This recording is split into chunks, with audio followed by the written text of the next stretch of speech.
ఎన్నో రకాల ప్రాజెక్టులు గోదావరి నదీ జలాలకు సంబంధించిన ప్రాజెక్టులను మనము ఈ 10 సంవత్సరాలలో పూర్తి చేసుకొని 967 టీఎంసీలను మనము వినియోగంలోకి తెచ్చుకొని ఉంటే ఈనాడు వరద జలాల మీద కూడా మనం వాటా అడిగి వరద జలాలకు కూడా అవసరం అనుకుంటే తరలించడానికి అవకాశం ఉండే. కాళేశ్వరం ప్రాజెక్టుకే 1,02,000 కోట్ల రూపాయలు ఖర్చు అయినాయి, కానీ ఏ ఒక్క ప్రాజెక్టు పూర్తి కాలే.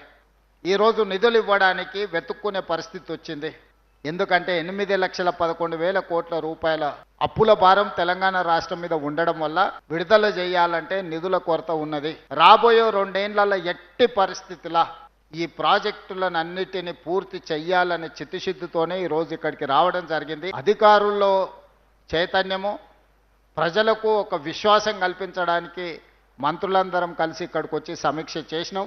అవసరమైన అన్ని నిధులను కూడా సత్వరమే విడుదల చేయడానికి ప్రభుత్వం నిర్ణయం తీసుకుంటుంది. పనులను వేగవంతం చేసి ప్రాజెక్టులను పూర్తి చేయండి అని చెప్పి ఈ వేదిక మీద నుంచి స్పష్టంగా అధికారులకు ఆదేశాలు ఇవ్వడం జరిగింది.